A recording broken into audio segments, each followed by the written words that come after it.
Договорот за стратешко партнерство со Велика Британија, освен што ќе донесе политичка и безбедносна корист за Македонија, ќе обезбеди и поволен заем од 6 милиарди евра, кои ќе бидат употребени за инвестиции во повеќе области.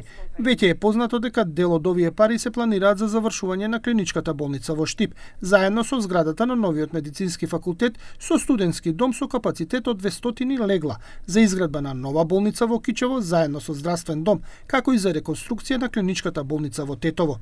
Условите за овој заем се уште не се до крај прецизирани, но се најавува дека ќе бидат поволни. Многу скоро до денеска и тоа ќе биде објавено во јавноста. Реперни е Еврориборот, реперни се два фиксни параметри, а тоа се грејс период и долг период на отплата. До сега фиксирани се неколку проекти, а тоа е реконструкција, модернизација на пругата која што ќе ги поврзува Табановци и Гевгелија, железничката пруга, со што очекуваме за 10 пати да се зголеми карго транспортот по истата и да се зголеми нормално бројот на патници кои што ќе ја користат.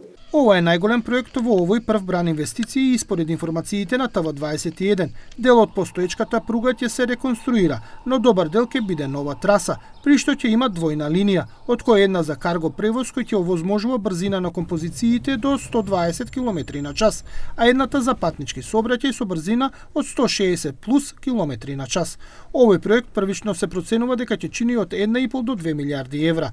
Договорот за пругата се очекува да биде потпишан наскоро. Which is excellent, and I'm delighted that next week we're taking the Deputy Prime Minister to London to sign the government-to-government agreement, which is focused on the trade and investment priorities that you've outlined, Prime Minister. So I think it's a really a sequence of agreements that is going to really strengthen our bilateral partnership from the very top of government down, from prime ministers down. Овој голем заем го отвара прашањето и за јавниот долг. 6 милиарди евра е скоро 40% од моменталниот бруто домашен производ, што значи дека може да изврши сериозен притисок врз задолженоста на државава. Премиерот Мицкоски вели дека грејс периодот што се добива со договорот ќе овозможи побрз раст на БДП во однос на пристигнување на ратите за плаќање, кои првпат ќе треба да се сервисираат од 2027 година. Така што очекувам дека во крајна смисла ефектите ќе бидат со намалување на јавниот долг, а не со зголемување, бидејќи станува збор за инвестиции капитални, не станува збор за поземување пари за трошења, социјални трансфери и така натаму.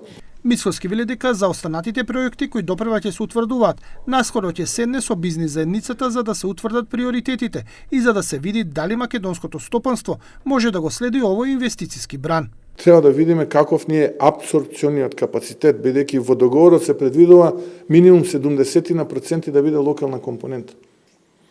Така што ова навистина представува нешто кој што ќе биде голема поддршка за македонската економија. Мицкоски верува дека надежта кај граѓаните и фирмите се вратила и дека тоа е основа за подобрување на економијата.